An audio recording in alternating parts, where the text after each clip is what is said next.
Jujur maaf ya. Nanti saya ujiannya nggak pakai ChatGPT. Tahu kok saya baca kok gitu.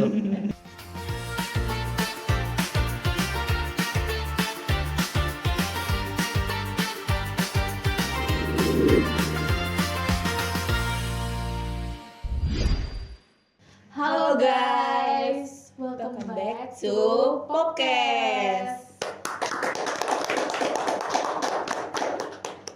Kembali lagi sama gue Sabrina. Kembali lagi dengan gue Charlene. Nah, hari ini di bulan puasa ini Podcast episode 2 kita beda nih, kedatangan tamu spesial. Betul. Nah, betul banget. Di bulan spesial ini kita ada kedatangan Bapak Agus Salim. Boleh Kepala diperkenalkan, Labnya. Pak? Ya, saya Agus Salim. Di sini saya bertindak sebagai Kepala Laboratorium Multimedia Universitas Nasional. Jadi di sini saya juga mengkoordinir nih, juga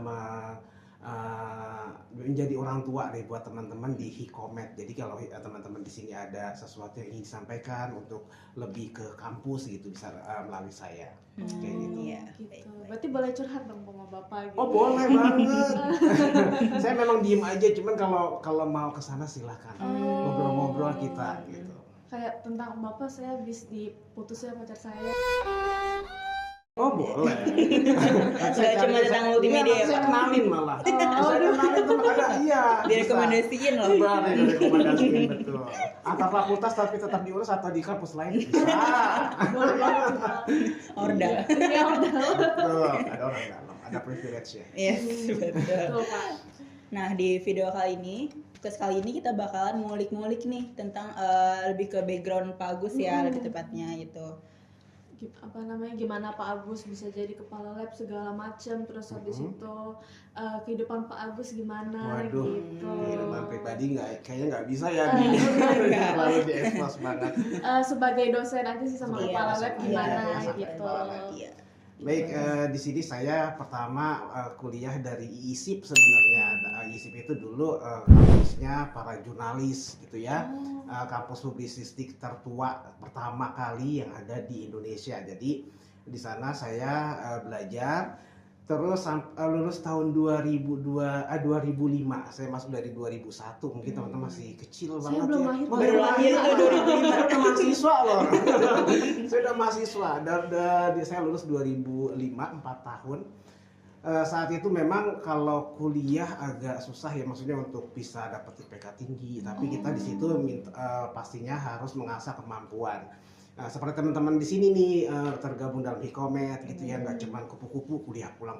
Saya juga sama ikut organisasi, menggali potensi gitu, karena saya tahu nanti di luar saya bertarung dengan orang lain. Nah teman-teman di sini di mahasiswa disarani nanti lulus itu harus punya kemampuan gitu ya. Lulus tahun 2005 saya punya tekad, saya pengen banget nih kerja di TV gitu. Namanya proses, saya ngelamar lah ke TV, tapi banyak penolakan. Nah di tahun 2007 betul. Jadi 2007 itu saya ngelamar juga di Astro TV, TV-nya Malaysia. Nah di TV Malaysia ini alhamdulillah saya diterima dari 150 pelamar. Saya nggak punya privilege loh, nggak punya orang dalam. Di situ kita bertarung dari kampus-kampus lain gitu ya. Nah di situ kita wawancara segala macam. Ternyata Astro TV punya Malaysia yang dulu ada di Indonesia sekarang udah nggak ada. Nah di sini saya diterima dari 150 yang keterima cuma 2. Salah satunya dari saya. Bagian Nah, itu apa luar tuh, Pak? biasa. Bagiannya saya cuma customer relation. Dari Ya, karena di TV 150 berlanggan, tuh, Pak. iya karena di TV berlangganan. Saya pengennya di tim kreatif gitu ya. Saya pengennya ngincernya Astro Awani itu Astro untuk berita. Oh. Tapi nggak bisa, ternyata saya ditempatinya di customer relation. Jadi saya kerjanya itu menghubungkan antara si Astro TV dengan si masyarakatnya, dengan konsumennya. Itu Astro TV ini ada TV berlangganan. Saya di sana sekitar cuma 1 tahun karena diminta sama UNAS saat itu buat laboratorium komunikasi. Nah di laboratorium komunikasi saya bersama Bu Nur Hasanah di depan situ ya, yang sekarang namanya lab radio dulu lab komunikasi. Nah di lab komunikasi ini ada 2 lab saat itu, ada lab radio sama lab fotografi, belum ada lab TV apalagi multimedia. Nah di lab komunikasi ini saya sama Bu Nur Hasanah itu membangun namanya UNAS Radio. Jadi biar ada aktivitasnya gitu ya. Dulu teman-teman UNAS ada UKM sendiri sebenarnya. UKM musik, ada teater saat itu, tapi dibekukan ya karena ada salah satu kasus gitu kan. Nah, di situ teman-teman yang dari komunikasi khususnya tergabung di UNAS Radio hingga saat ini. Jadi saya salah satu sebenarnya pendiri juga di UNAS Radio. Gitu. Nah, sambil saya ngelola UNAS Radio sama Bu Nur Hasanah, saya juga bekerja di radio Amirah Radio komersil di wilayah Tangerang Selatan. Nah di sana saya jadi penyiar radio selama 1 tahun juga, merangkap sebagai editing untuk iklan radio. Nah di sini saya jatuh cinta sama iklan, ya saya bikin naskah iklan, saya menangani iklan Pizza Hut, saya menangani BCA itu di radio tersebut gitu ya. Dari iklan Adlibs atau iklan spot gitu. Terus saya masih kurang puas nih, namanya masih muda gitu ya saya. Betul. Nah teman-teman kayak gitu juga. Habis itu saya di UNAS di UNAS Radio masih jalan, terus jadi penyiar sama editing iklan di Amirah Radio 102,1 kalau nggak salah saat itu. Terus saya juga ngelamar di Excel Telkomsel. XL. Betul, XL. Di Rasuna Said saat itu. Iya. Tapi saya agak kurang karena di sana hanya menangani iklan spanduk. Jadi saya di sana diminta untuk memantau iklan yang beredar di setiap toko gitu ya. Dari kantor Excel untuk iklannya ini udah masih berlaku atau tidak gitu. Hanya itu aja gitu. Jadi nanti misal udah lewat promosinya itu saya minta nanti orang lapangan untuk mengganti. Kayak gitu-gitu aja. Akhirnya saya nggak begitu lama di Excel, tapi tetap di Amirah Radio juga masih di UNAS. Terus saya lanjut kuliah S2. Terus setelah itu saya sambil kuliah juga saya bantu juga di sekretariat fisik saat itu ya, pernah di situ juga. Nah di situ saya sambil S2, maksudnya saya kalau masih di UNAS Radio kayaknya saya nggak fokus nih. Akhirnya saya ditaruh coba di sekretariat fisik sambil kuliah S2. Nah itu berjalan dengan baik. Saya selesai 2 tahun, kayaknya kurang 2 tahun juga kurang. Setelah itu dekan saat itu Ibu Truli minta gimana Agus sudah selesai belum kuliahnya, karena kita butuh banget dosennya gitu, khususnya di periklanan. Oke Bu, saya sudah selesai. Jadi di situ saya sama prosesnya tetap sama, walau saya udah lama di UNAS, tapi tetap saya diwawancara sedemikian rupa sampai saya akhirnya diterima untuk ikut ngajar. Tapi nggak langsung ke kelas nih, saya tandem dulu bersama Ibu Jujur Luciana. Tuh gimana gaharnya Bu Jujur Luciana. Nah pola Bu Jujur itu karena saya tandem sama beliau, itu saya ikutin caranya. Jadi waktu ngajar pertama saya agak strength juga kayak beliau gitu. Cuma kalau pas di kelas kok saya nggak ngerasa kayak diri saya sendiri gitu ya. Terlalu ada Bu Jujurnya nih di dalam diri saya gitu. Bu Jujur maaf ya. Nah iya seperti itu. Jadi di sini saya lepasin Bu Jujurnya gitu. Maksudnya saya jadi diri saya sendiri. Jadi selama ini saya sudah tidak strike lagi. Saya lebih baik ya mahasiswa adalah teman saya gitu. Walau nanti mereka di kelas ya ada aja gitu kan ya. Bener. Saya lagi ngomong mereka kayak gitu ya biarinlah, biasa aja gitu. Saya juga pernah jadi mahasiswa.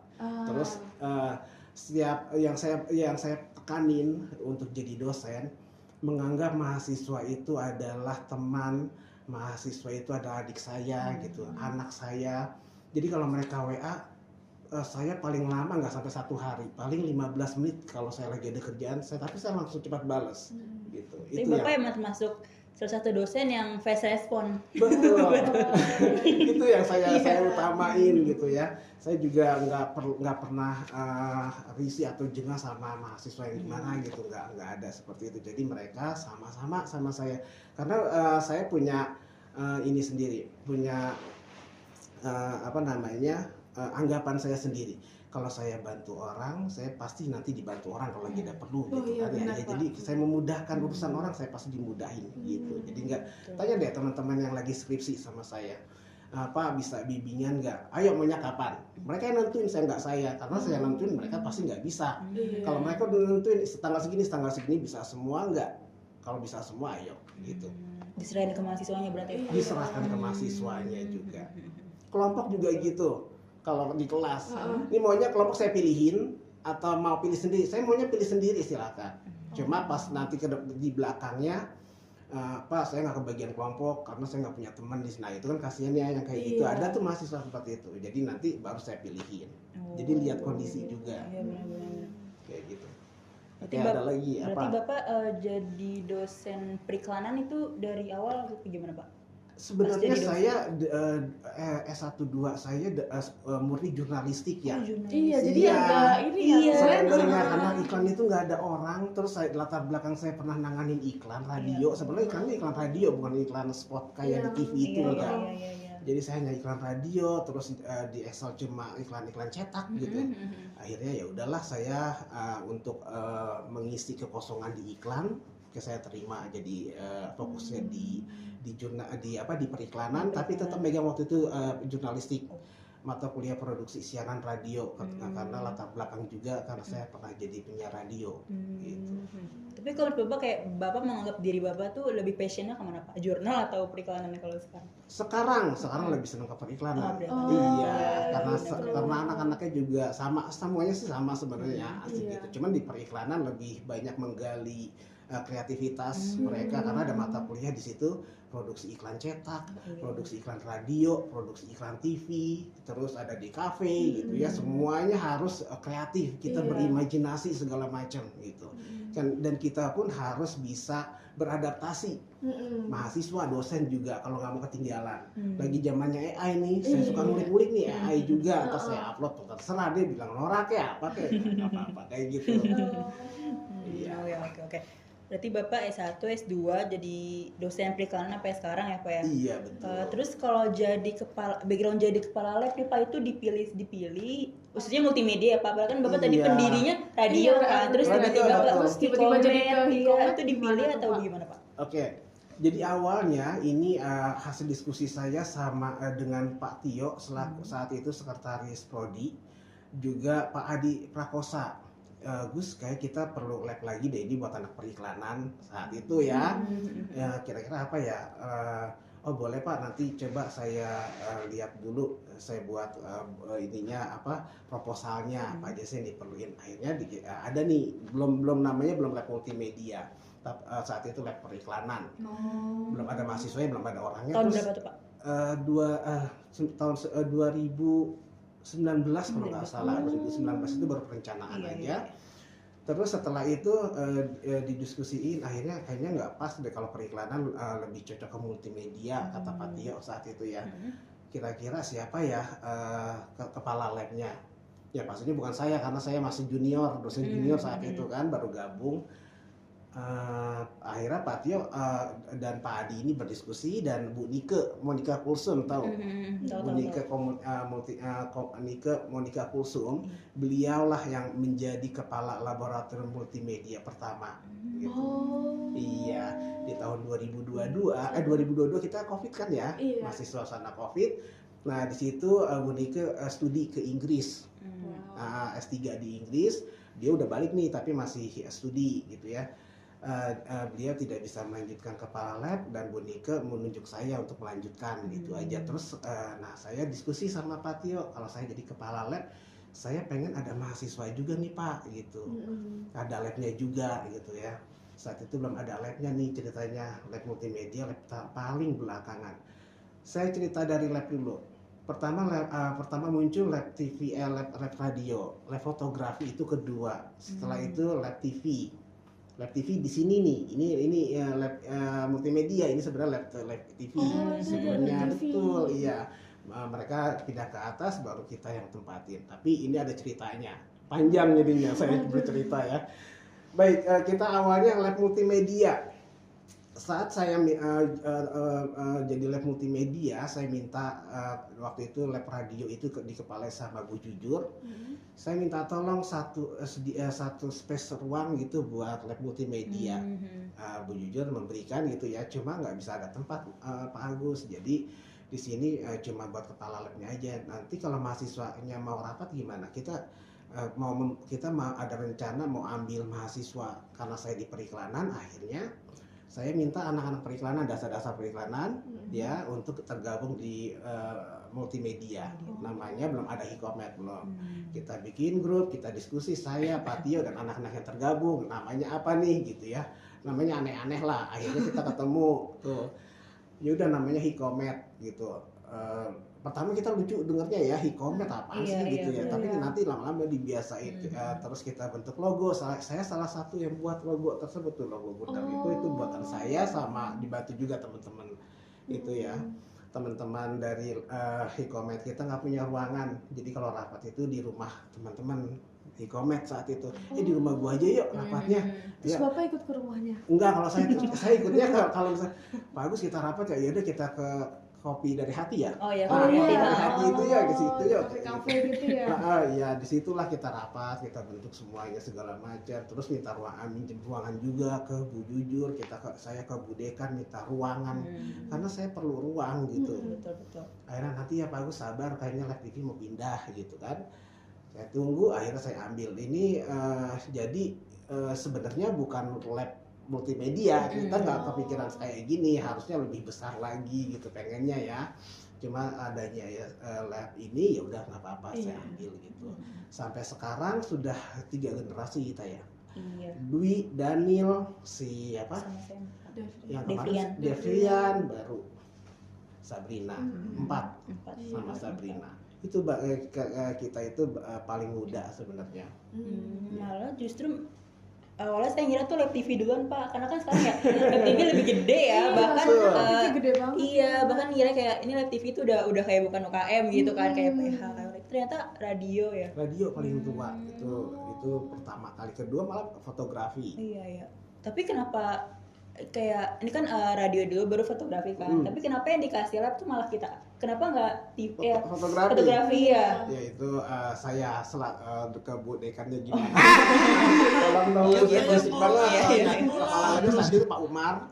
Pak Umar, tahu kan Pak Umar ya, yang tinggi hitam itu Arab gitu. Pak Umar kurang aktif gitu. Kalau saya agak gimana sama Bu Dekan, ya Mas Pak Agus sabar ya. Gitu. Kapan nih kayak sekarang nih kita ngajuin barang, sama saya juga agak berisik. Harus lebih bawel. Biar cepat gitu. Tapi kan saya bilang keburu udahan gitu saya. Tapi kita punya rencana ya. Itu aja. Kayak gitu. Tunggu guys, nanti kita punya mic kok. Betul. Tolong dipercepat. Iya. Bu. Oke, ada lagi apa lagi? Apa peran dan tanggung jawab Bapak sebagai kepala lab itu ada gak sih Pak selama Bapak sebagai kepala lab dari awal gitu? Ada, saya itu lebih fokusnya ke saya ini kepala lab. Saya yang bertanggung jawab semua keadaan di sini. Bahkan mahasiswa yang ada di sini pun itu kalau ada apa-apa ya pastinya saya yang diminta pertanggungjawabannya gitu kan ya. Makanya saya agak dulu lagi teman-teman yang pertama nih, angkatan pertama itu karena kita baru punya ruangan, terus mereka juga karena mungkin seneng kali ya.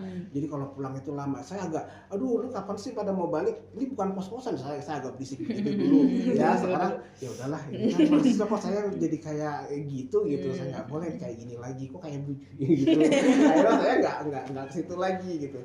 Oke, ya udah terus ya saya beri teman-teman kebebasan, karena kalau dibebasin bisa kreatif gitu ya, nggak usah di ABC-in. Tapi saya bukan berarti nggak punya fungsi, maksudnya teman-teman silakan kalau ada apa-apa bicara ke saya. Jadi urusan teman-teman misalnya mau ke kampus ke atas itu bisa melalui saya gitu ya. Kalau misalnya teman-teman antar hima nih, misalnya mau bicara ke anak radio atau anak TV, silakan sendiri aja gitu. Nah tapi kalau ke urusannya ke prodi, ke dekan gitu, apalagi ke warek atau rektor, bisa melalui saya aja gitu. Jadi saya sama aja saya ini sebagai apa namanya, bisa dibilang jembatan juga. jembatan, Iya, betul, jembatan iya, antara gitu. jembatan buat teman-teman ke pusat gitu biar cepat gitu aja. Iya betul betul. Malah fun fact ada juga Pak yang kayak iri begitu, kayak di Komet lebih bebas gitu loh Pak. Iya. Kan di Web lain tuh ada batas jam pulangnya gitu kan. Malah kalau saya pernah ngomong ke security, Pak boleh nggak sih kita nginep di situ gitu. Pernah, Pak? Saya pengen banget kita nginepnya Nil ini sama Daniel. Kita nginepnya Nil di sini gitu. Tapi memang boleh Pak. Coba ngomong nggak boleh ternyata kan. Coba ke BAU, saya ke BAU. Saya mau maksud kita mau ada acara. Iya. Kalau di rumah itu berangkatnya kejauhan, di kosan teman itu terlalu sempit, nggak enak juga sama ibu kosnya gitu kan ya. Boleh nggak sih tinggal di sini gitu, jadi biar gampang gitu. Ternyata nggak bisa juga waktu itu. Akhirnya ya udah. Nggak dibolehin berarti ya Pak? Nggak boleh. Nggak di Makanya kalau mau bebas, maksudnya mau tidur sini nginep juga nggak apa-apa, cuman kalau boleh. Ya kalau itu nggak ya. boleh. Karena emang banyak yang mau ya Ah, yang di banyak sini. yang mau. Apalagi kalau lagi ada acara apa gitu. Iya, apalagi yang pagi ya. Iya, yang pagi Iya, banget gitu, betul. yang rumahnya jauh kan kasihan tuh, ada yang Iya. nunggu kereta gitu. Nah itu dia makanya. Ternyata nggak boleh. Iya makanya di situ makanya di sini memang penting juga teman-teman apalagi yang rumahnya jauh gitu ya. Jadi bisa saya bikin maksudnya lab ini tidak hanya sebagai teman-teman berkegiatan tapi juga kayak rumah kedua gitu ya. Teman-teman misalnya kuliah nih, saya ada jam 8 pagi jauh-jauh gitu. Terus masih jam 7, silakan kesini aja dulu, sarapan dulu kayak atau apa, selesai kuliah nanti ada lagi siang, kesini aja dulu. Udah dimintain kok nih bin. Lebih baik. Jangan ngiler. Iya, jadi buat istirahat boleh sih. Betul. Bawa selimut juga boleh. Oh, boleh. Itu AC ada 2 percuma dong. Nah, itu ya kan ya. Banyak sih Pak yang udah kayak gitu sih. Saya juga sering kayak gitu. Iya, malah ada yang request kulkas katanya Pak. Hah? Ada yang request kulkas. Kalau minta sih kulkas kecil, minta nggak sih kita? Boleh, Enggak. Kamar mandi dalam boleh Pak. Boleh aja. Kamar mandi beneran. dalam. Kita colokan banyak loh, itu colokan banyak. Nah, colokan-colokan yang banyak ini rencananya pengen bikin lab komputer lagi buat Iya. nah, maka saya minta kira-kira ada 10 lah gitu kan. Komputer buat teman-teman berkreasi. Iya, gitu. betul. Gitu sih Pak. Oke. Next pertanyaan ada apa sih Pak yang harus dimiliki mahasiswa? Kita nih lebih tepatnya anak-anak Komet, skill atau kemampuan di era sekarang gitu. Iya, ya tadi saya sampaikan nggak cuma era sekarang, era saya pun kemampuan itu harus perlu diasah. Saya pernah diwawancara waktu di Astro TV ya. Mereka walau nanti saya akhirnya nggak tahu kenapa hasil wawancaranya, hasil tesnya, kenapa saya ditempatin di customer relation gitu ya, humas gitu ya. Kenapa saya ke situ ya? Saya pengennya ke kreatif gitu. Ternyata, nah ini yang waktu itu saya diwawancara sama mereka. Dia nggak melihat IPK loh ya. Rata-rata dunia kerja emang nggak begitu ini sama IPK. Tapi dia bilang gini, kamu bisa apa? Kita punya uang buat bayar. Kamu bisa apa yang bisa kamu kasih ke saya? Jadi kemampuan sebenarnya. Jadi IPK ya itu cuma sebagai penunjang aja sebenarnya ya, penunjang aja. Tapi yang penting kemampuan teman-teman. Lu bisa apa sih? Gue bayar lu, cuman lu bisa apa gitu. Percuma kan kalau lu di sini belajar itu di kampus itu makanya berorganisasi, berkreasi gitu. Dari situlah asal kemampuan. Di sini jual kemampuan situ gitu buat kita bayar. Gitu istilahnya. Jadi mereka biasanya nanya apa sih yang kamu bisa gitu. Oh, jadi mereka lebih ngeliat ke skill ya Pak, nggak begitu ngeliatin IPK, apalagi kayak background kampus kan juga ada tuh yang bilang kayak ada yang mentingin kayak PTN gitu, biar orang tuh kerja tuh ngeliat PTN lu gitu. Saya lagi saingan kalau berbagi. Waktu di Astro TV lagi nih ya, saya udah sampein ada 150 orangan ya, dan di situ berbagai macam PTN. Ada dari UI juga, kan kita lagi tesnya itu 1 harian. Dari pagi kita pulang itu jam 5 sore. Itu beberapa kali kita ditaruh di tempat gitu ya. Jadi di situ kan kita ngobrol. Dari mana? Saya dari UI. Dari mana? Itu kampus-kampus negeri juga ada. Ya, kampus-kampus ya swasta yang top juga ada.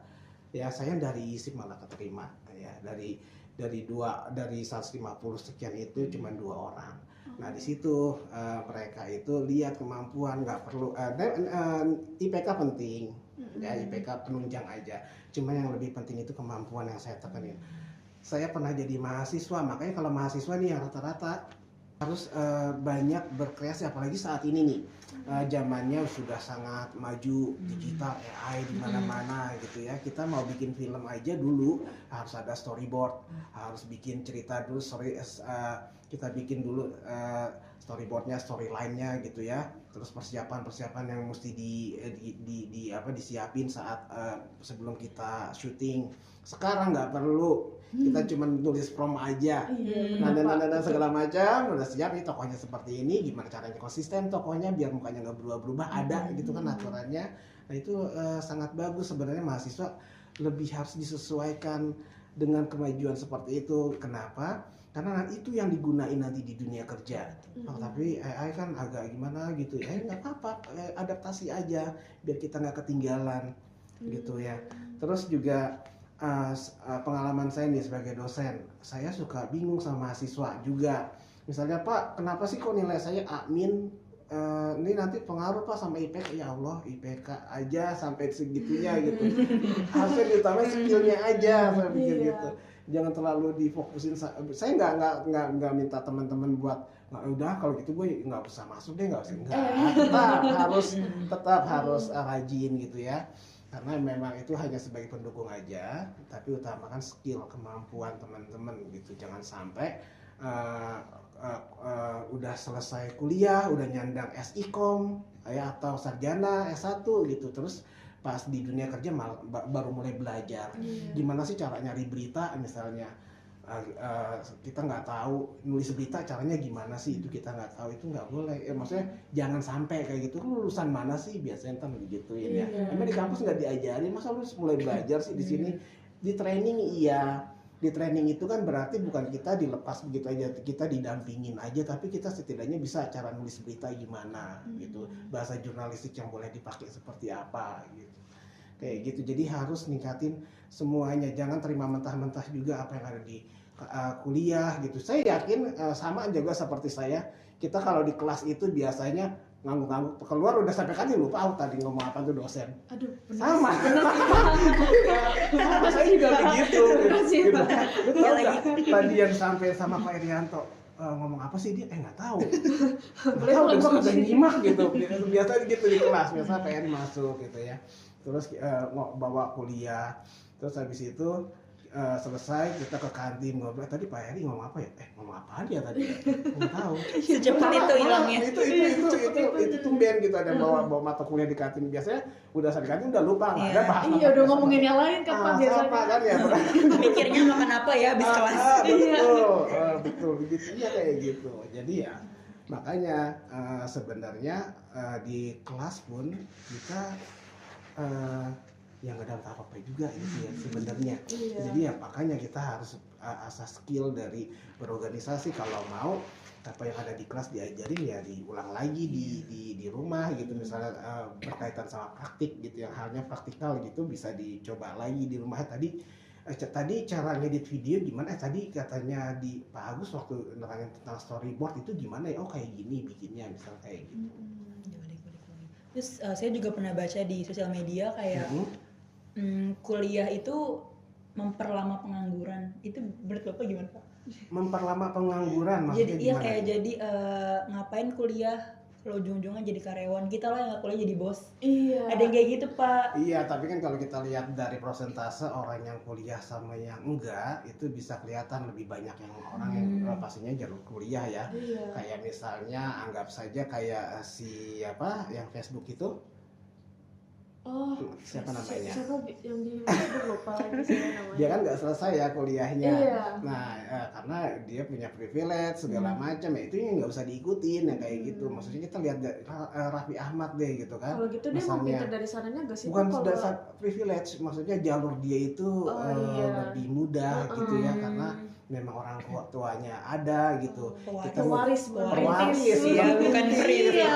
gitu. Nah, kalau teman-teman perintis ya siapin mental, tenaga Iya, gitu ya. bener. Nah, bangun Betul. bangun biar nanti jadi pewaris buat anak-anaknya nanti. Kita sekarang bukan pewaris tapi perintis aja nggak apa-apa. Tapi Iya. nanti anak-anak teman-teman nanti suatu saat jadi pewarisnya. Iya. Itu yang dibangun gitu. Oke. Ada Terus, lagi? Bapak ada ini gak terakhir nih pesan dan harapan buat mahasiswa-mahasiswa lain yang pengen ngasah skill di multimedia, tapi kayak sekarang kan udah ada AI tuh dan pasti kita kan sekarang masih di kuliah nih, dan apalagi nanti bertahun-tahun kemudian AI itu jadi makin maju, jadi makin kayak bikin animasi nih kayak lebih real lagi, udah kayak bikinan orang gitu. Nah itu kan jadi kadang ada orang yang bikin AI itu kan jadi buat kerja kan, nah kita jadi kekurangan kerja, nanti itu gimana Pak? Apa nanti kita ada kesempatan kah? Nah iya itu tuh fenomena ini memang sebenarnya sudah dikhawatirkan ya, karena jangankan dari situ beberapa tempat kerja pun kan ada pengurangan-pengurangan karena semuanya sudah dialihfungsikan, diambil sama AI. Kita lihat deh di Trans 7 ada di situ acara televisi tentang dongeng, tapi yang buat AI. Oh. Ya kan nggak ada kreasinya, nggak maksudnya kayak iya, gitu, benar-benar. ya kan ya. Nah di situ kan berarti mengurangi tenaga kerja gitu, orang yang biasanya bisa gambar, yang gambar AI. Iya, saya Nah, yang nggak dipunya AI harusnya kita punya kayak sense of humans-nya Oh, gitu iya, ya. benar. Itu nggak mungkin AI bisa ada. Nah itu yang kita asah seperti itu. Jangankan cuma AI. Bicara tentang AI nih ya. Kuliah pun gitu ya, saya selaku dosen aja tahu kalau hasil UAS itu dari ChatGPT atau bukan. Nih gua kenal nih sama si Naput misalnya, gua kenal banget nih sama lu gitu, lu udah bukan siapa-siapa buat gua sama gua gitu. Cuman kalau gua lihat ujian lu bahasanya kayaknya aneh, wah udah deh curiga gitu. Nah, kayak gitu contohnya ya Naput. Ya misalnya seperti itu gitu ya, atau Najma itu kan mahasiswa saya ya. Nah seperti itu, jadi AI itu bisa di teman-teman itu malah dijadikan sebagai apa namanya menutupi kekurangan teman-teman gitu, dipakainya seperti itu. Jadi nanti ya AI itulah yang ngambil alih karena kita membiarkan diri kita dikuasain sama AI gitu. Kita tunjukin kalau kita itu bisa lebih hebat dari dia. Tadi saya bilang sense of human-nya harus ada, yang nggak ada di AI itu apa sih gitu kan. Kayak misalnya cara membuat naskah, saya tahu naskah yang dibuat sama AI sama yang bukan. Kalau manusia yang bikin, kita agak ada rasa ser gitu di hati kita ya. Ada hatinya gitu, ada perasaannya di situ.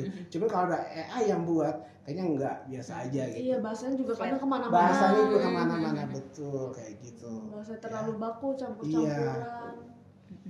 Iya kayak gitu aja. Oh, itu aja sih dari kita ya.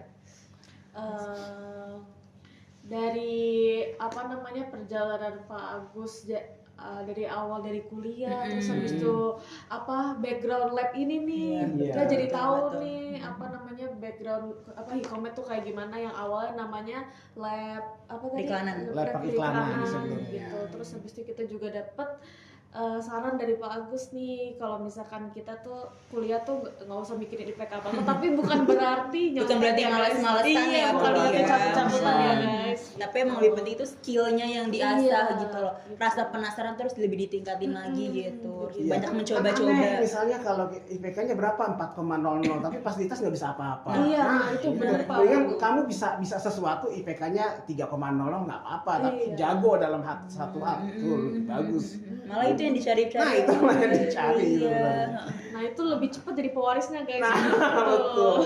Iya, itu privilege, kemampuan itu biasanya kemampuan yang kita bisa belum tentu orang lain bisa, itu privilege buat kita gitu ya. betul. Saya bisa ini tapi dia nggak bisa, itu privilege saya tuh. Saya bisa sesuatu yang orang lain nggak bisa.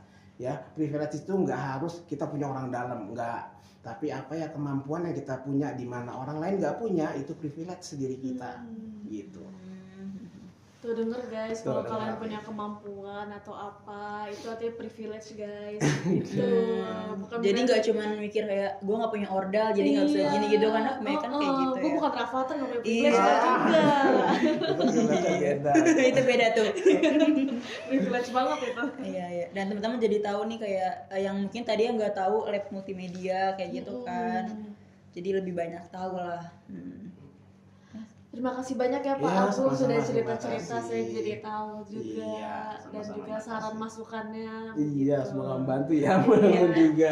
Sangat. Nanti saya ujiannya nggak pakai ChatGPT. Tahu kok saya bisa baca kok gitu. Bisa tahu itu GPT atau Bohong. Ah semua juga begitu kan pakai Tahu. GPT. Saya nggak pakai chat GPT ya Pak, cuman pakai DeepSeek. Saya nggak pakai chat GPT ya Pak, tapi pakai Gemini. Sama aja. Sama namanya, aja. ya. Bedanya pakai Meta dari WA. Oh, Meta dari WA sekarang udah Iya ada. lagi. Iya, pakai juga. Ini kayak gitu. See you next episode. Jangan lupa untuk like, comment, dan follow. Dan subscribe Subscribe juga. dan juga follow semua akun sosial media Media Hikomet. Hikomet. Bye bye.